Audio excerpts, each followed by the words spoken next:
Look, I just want to follow up actually on those bonds, that bond issue throughout COVID. Do you think that if Scott Morrison had gone to the Australian public and asked the public for $300 billion to lend to the government with no security and basically to pay people to stay at home and get brainwashed by the premiers, do you think that the people would have lent the government $300 billion? I don't have a comment on that, Senator. Okay, well, I guess my point is I think it's probably fair to say that the people wouldn't have lent the government $300 billion, but the RBA did. That's a fair statement, isn't it?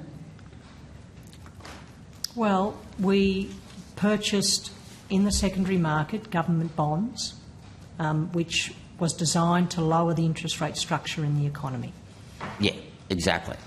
Why wouldn't you actually, if you can do that and you can issue bonds that aren't secured against anything, unsecured bonds, wouldn't the RBA go about issuing infrastructure bonds actually secured against the nation's infrastructure as a form of dealing with inflation? So by issuing infrastructure bonds that builds infrastructure to increase supply, you would actually be doing something productive rather than something speculative, because lowering interest rates isn't actually solving the underlying productivity issue, is it?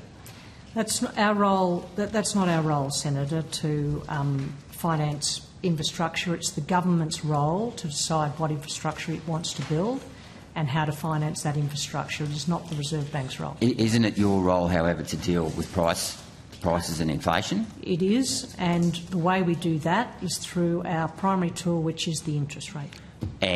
But you have two other tools at your disposal, which is also quantitative easing as well as macroprudential controls. Is that not correct? We don't have macroprudential controls. Macroprudential controls are the more in the line of APRA's work, not ours. And we do purchase bonds, but they are that was an extraordinary circumstance, which I personally hope we never find ourselves in again. And it was when we're at the lower bound of interest rates.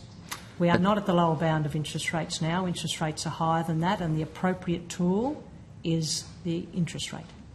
I would disagree with that, because interest rates, when you manipulate interest rates, you're manipulating the price of money. That is a speculative lever. It is not a productive lever.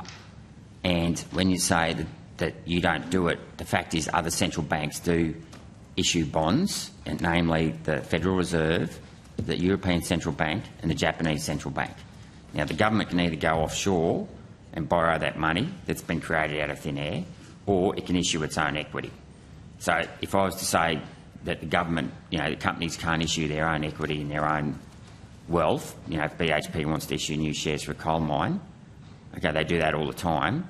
Why can't you issue infrastructure bonds on behalf of the government to the state and federal government, rather than them going offshore and borrowing money from other central banks? Well, that's a matter for the government. That's a matter for the government. If the government wanted to task us with some different legislative responsibilities, then the government can do so. So you've got no capacity at the moment or authority to issue infrastructure bonds? I don't believe we have, but no, I don't think we do.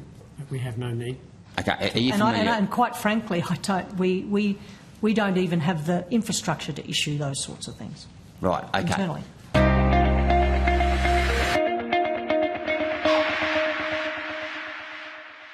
Authorised G. Rennick People First Chermside.